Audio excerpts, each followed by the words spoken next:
Bonjour, aujourd'hui je réponds à la question de Cathy qui vient de Granby qui a 34 ans. J'ai pris la question de Cathy parce que j'ai eu plusieurs demandes à ce sujet. Alors, quelle était la question? Cathy aimerait avoir un plan alimentaire, pas pour prendre la masse, mais pour améliorer sa composition corporelle, donc diminuer son pourcentage de gras, en fait diminuer sa masse grasse, parce qu'elle considère qu'en ce moment il doit être trop élevé. Elle mentionne avoir déjà suivi des plans alimentaires, elle n'a pas vraiment eu de résultats. Elle est consciente qu'elle doit diminuer le nombre de calories qu'elle consomme par jour, mais elle trouve que compter toutes les calories, c'est long, c'est compliqué. Les livres du genre Kilo Cardio, SOS Beauté et compagnie, ça consomme plus de livres de recettes. Donc, elle cherche un plan qui indique quelle quantité de poulet, de brocoli elle peut manger pour elle, pas du général. La réponse est non, je ne fais pas de plan alimentaire pour différentes raisons. La première, c'est que professionnellement parlant, j'ai un profond respect pour les champs de compétences de chaque profession. Et la prise en charge nutritionnelle, c'est dans les champs de compétences des nutritionnistes. Donc ça, c'est une chose que je respecte. Avec mes athlètes, je fonctionne avec les nutritionnistes. On travaille en étroite collaboration. Et je fais pas de plan alimentaire, d'abord et avant tout parce que non pas que je suis pas capable ou que j'ai pas les connaissances, mais c'est plus question de principe. Et deuxièmement, c'est que je crois pas vraiment à l'utilité des plans alimentaires ou des menus ou des diètes qu'on écrit sur une feuille et qu'on dit voilà ce que tu manges. Donc, pourquoi j'y crois pas? Parce que euh, c'est une façon qui impose un changement et qui ne va pas initier le changement chez l'individu. Donc, qu'est-ce que ça fait? Ça fait que tout le long qu'on suit à la lettre ce qui est indiqué, ben, on peut avoir des résultats dans certains cas, mais il n'y a pas d'apprentissage, il y a très peu de modification de comportement. Donc, à moyen, même des fois à court terme, là, on n'a pas de résultats positifs, on a très souvent des résultats qui sont négatifs, qui peuvent aller jusqu'au trouble du comportement alimentaire. Je vais expliquer un petit peu aussi les principes, parce que je tiens à répondre un peu quand même à l'interrogation de Cathy et les autres qui ont posé la question. Cathy mentionne qu'elle est consciente qu'il faut qu'elle diminue ses calories. Ben ça, c'est une partie de l'équation. J'ai déjà parlé de la balance énergétique. Pourquoi c'est très important? Ben, c'est l'équilibre entre les calories qui rentrent et les calories qui sortent, et c'est ça qui détermine les fluctuations de notre composition corporelle. Donc, c'est un élément très, très important. Donc, si vous avez la dépense énergétique, donc j'ai mis des valeurs là, représentatives de la population nord-américaine. Donc, le métabolisme de repos en bleu, ça représente plus de la moitié des calories que vous dépensez sur une journée. Donc, c'est le nombre de calories que vous avez besoin pour faire fonctionner vos organes à un rythme minimum. Donc, pour maintenir la vie, dans le fond, vous donner une idée, c'est à peu près l'équivalent de votre dépense énergétique quand vous êtes couché dans un lit et que vous faites rien et que vous dormez pas.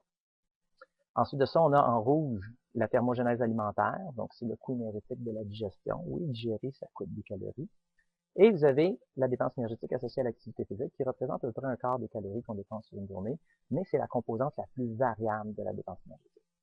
Donc là, l'activité physique, c'est important de bien la définir, c'est pas uniquement l'entraînement au gym. La définition d'activité physique, c'est toute action musculaire qui a besoin d'énergie. Donc, faire des mots croisés en poussant un crayon, ça représente l'activité physique. C'est pas une grosse dépense énergétique et c'est pas une activité physique d'une intensité suffisante pour améliorer votre condition physique ou votre santé. Mais il n'en demeure pas moins que c'est de l'activité physique comme telle, il y a un coût énergétique à ça. De l'autre côté de la balance, on a les apports. Donc, habituellement, on représente ça sous forme de macronutriments, donc les glucides, les lipides et les protéines. Donc, plus de la moitié des calories que vous consommez sur une journée en Amérique du Nord, la plupart du temps, c'est sous forme de glucides. Ensuite de ça, on a à peu près un quart ici qui est sous forme de lipides, puis environ un cinquième, 20%, qui est sous forme de protéines. C'est à peu près ça, là, à peu de choses près que le nord-américain et la nord-américaine moyenne vont consommer. Le problème avec les diètes et les plans alimentaires qu'on fait, c'est qu'on fait fi de la dépense énergétique. On la mesure pas. Très souvent, on va la calculer sommairement avec des équations, ça va se limiter au métabolisme de repos, et on va imposer un plan alimentaire. Donc, il faut savoir que dans les variations de dépenses énergétiques, c'est surtout l'activité physique qui peut varier énormément. D'une journée à l'autre, votre activité physique peut passer du simple au double que vous vous entraîniez ou vous vous entraîniez pas. Donc, très important, ça va être l'élément critique, ça va être d'essayer de quantifier votre dépense énergétique associée à l'activité physique. Donc ça, c'est très, très, très important parce que c'est l'élément qui risque de diminuer beaucoup si vous vous imposez une diète restrictive assez sévère, donc une diète hypocalorique, très peu de calories, la diminution de l'activité physique peut aller de 20 à parfois même 30%, et ça, sans que vous vous en rendiez compte. Donc, dans votre tête, la vie continue comme avant, à part le fait que vous êtes sur une grosse diète, mais ce que vous réalisez pas, c'est que votre niveau d'activité physique, il diminue. Et quand vous allez décrocher de la diète, parce que c'est inévitable sur les diètes hypocaloriques, on finit toujours par décrocher, c'est humain, c'est normal, c'est une question de survie, mais votre niveau d'activité physique, il ne remontera pas nécessairement. Parce que là, ça risque d'être ancré dans vos nouvelles habitudes de vie, d'être moins actif. Donc ça, c'est un problème, parce que lorsque vous vous réalimentez, vous dépensez moins de calories qu'avant, principalement parce que votre activité physique a été hypothéquée, et là, vous prenez du poids. Et là, vous prenez habituellement soit le poids que vous avez perdu, soit un peu plus de poids. Donc ça, c'est très, très, très important. Un autre élément pourquoi je l'ai discuté avec les plans alimentaires, c'est qu'un, c'est très difficile aussi de déterminer précisément ce qu'on mange. C'est une illusion, c'est une utopie de penser qu'on peut exactement savoir combien de calories on consomme. Dans le meilleur des mondes, si vous mesurez, pesez tout, puis que vos aliments sont standardisés, vous allez avoir une précision d'à peu près plus ou moins 300 calories par jour. Ça veut dire que sur une semaine, vous pouvez facilement être 1000 calories complètement à côté de ce que vous pensez que vous avez réussi à créer comme déficit. Ça veut dire quoi? Ça veut dire que vous pouvez penser que cette semaine, j'ai réussi, j'ai créé un déficit, et en réalité, vous êtes en surplus parce que vous êtes dans l'erreur de mesure. Une des sources d'erreur, c'est tout simplement dans le calcul. Vous allez calculer les grammes de glucides que vous mangez, vous allez dire, tout le monde sait qu'un gramme de glucides, c'est 4 calories, puis un gramme de lipides, c'est 9 calories, puis un gramme de protéines, c'est 4 calories. Eh bien, c'est faux. C'est-à-dire que ces valeurs-là, c'est des facteurs d'Atwater. C'est des mesures qu'on dit représentatives de chaque macronutriment, qui nous donnent une idée pour être en mesure de faire un calcul sommaire. Vous donnez une idée, du glucose, c'est 3,86 calories par gramme. Là, vous allez me dire, 3,86 puis 4, c'est quasiment pareil. Sur 100 grammes, sur 200 grammes, sur 300 grammes, sur une semaine, sur un mois, ça peut faire une énorme différence.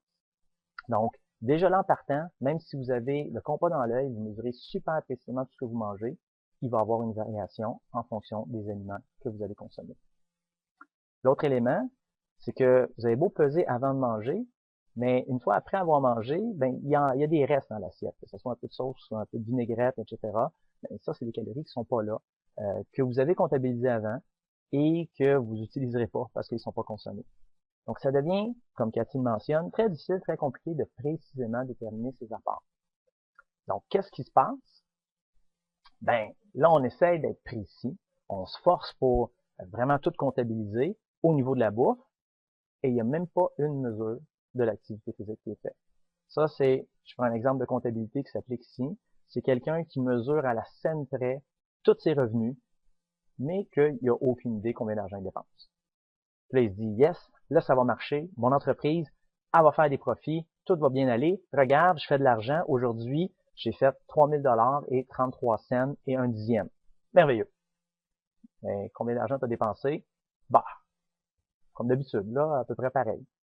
Donc ça, c'est un gros problème. Donc, n'importe quel comptable va vous dire que c'est inutile de précisément compter l'argent qu'on fait si on n'a aucune idée de l'argent qu'on dépense. Donc, qu'est-ce qui va se passer? C'est que les gens, ce qu'ils vont faire, les gens qui vont souvent offrir des plans alimentaires, surtout quand c'est axé sur la perte de poids, ils vont s'assurer que le régime est hypocalorique pour la majorité de la population. Donc, ça va être un plan alimentaire qui va tourner probablement entre 1000 et 1500 calories, des fois moins. Donc, comme ça, on est sûr que l'ensemble de la population, s'il suit ce plan alimentaire-là, avec la marge d'erreur du plus ou moins 300 calories, c'est presque sûr qu'ils vont être en déficit et qu'ils vont perdre du poids. Donc là, merveilleux, on s'assure qu'il y a un déséquilibre énergétique et qu'il y a une perte de poids. Sauf que là, dépendamment de la diète est composée de quoi, ce qui va se passer, c'est que c'est possible que l'appétit prenne le dessus et que la personne ne soit pas capable d'adhérer à la diète pour une période prolongée. Donc, ce qu'on fait, c'est qu'on va chercher à faire des plans alimentaires qui sont riches en protéines, riches en fibres également, parce que ça va nous amener à satiété plus rapidement. Ça va nous permettre d'avoir l'illusion qu'on n'a pas faim et qu'on n'a pas besoin de manger. Sauf que ça fonctionne un certain temps, mais en bout de ligne, principalement parce que les réserves de sucre musculaire, les glycogènes, vont être hypothéqués, ça fonctionnera pas. Donc, l'activité physique va être diminuée et l'appétit va reprendre le dessus. Habituellement, les gens associent ça à un manque de volonté parce qu'ils cassent. Ils abandonnent la diète, ils commencent à se réalimenter, puis ils se gavent. Et là, ils se disent, c'est parce que j'avais pas de volonté, parce que quand je suivais la diète, j'en perdais du poids et ça marchait. Oui, mais la diète n'a pas été efficace parce qu'on n'a pas été capable d'adhérer à la diète et on n'a pas été capable de maintenir l'adhésion au plan alimentaire pendant une période prolongée et sans avoir des complications. Donc, ça marche pas. Puis le dernier point, c'est que la plupart de ces régimes-là vont avoir un ingrédient sexiness. C'est quoi ça? C'est un argument vendeur qui va essayer de masquer un peu le fait que c'est hypocalorique, le fait que ça va être très difficile de maintenir ça. Donc, on cherche à vous vendre quelque chose et votre principale référence, c'est votre poids. Donc, quand vous embarquez sur ces plans alimentaires-là puis vous perdez du poids rapidement, vous vous dites, parfait, le plan est bon et il marche. C'est pas comme ça qu'on peut vérifier si le plan est efficace. Le plan est efficace si, oui, effectivement, il y a une perte de poids, mais si ça répond à vos besoins métaboliques et ça vous permet d'être plus actif. Donc, ça, c'est un élément critique. Ce qui est encore plus important, puis ça, je vais m'adresser directement à Cathy, c'est critique.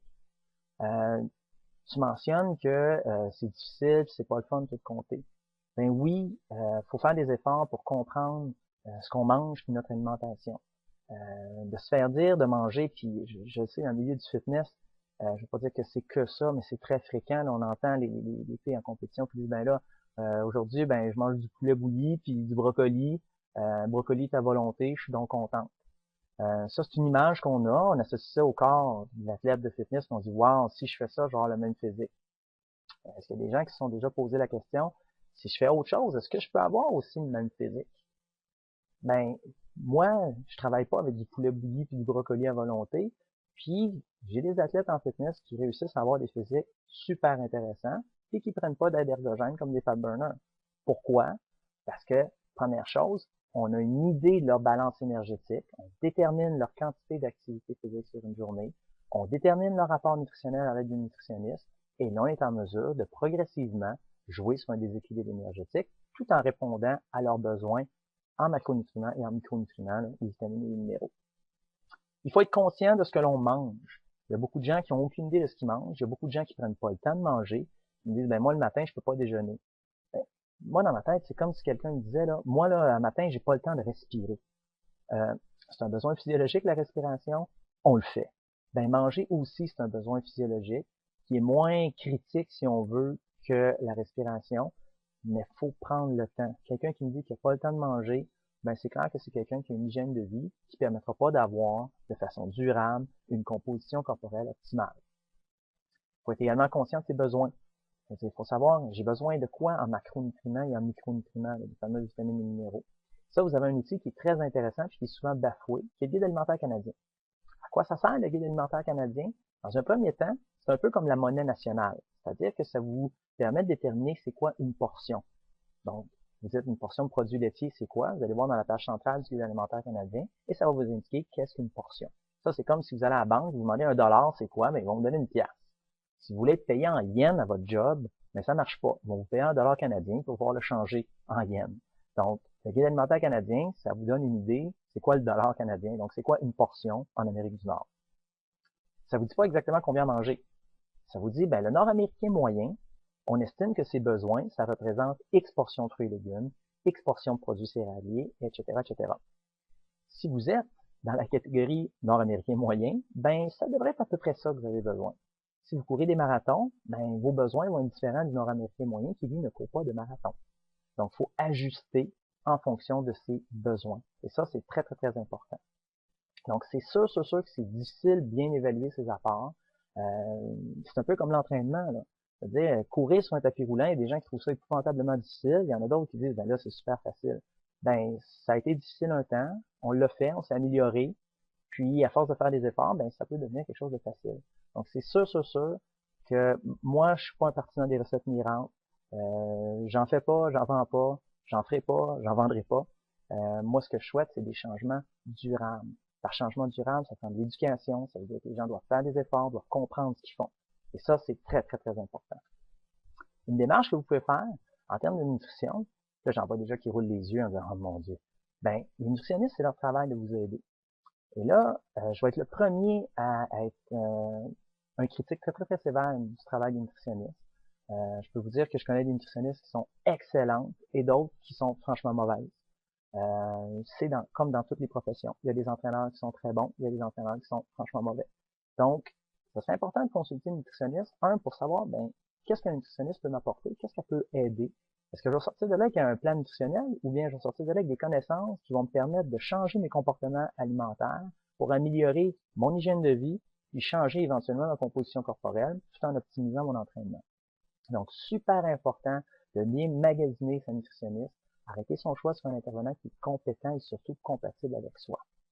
Donc, je suis pas mal sûr qu'il y en a beaucoup qui vont être déçus de ne pas sortir de là avec un menu en vous disant vous devez manger 127 grammes de poulet bouilli à midi, à 3h moins quart et à 23h54.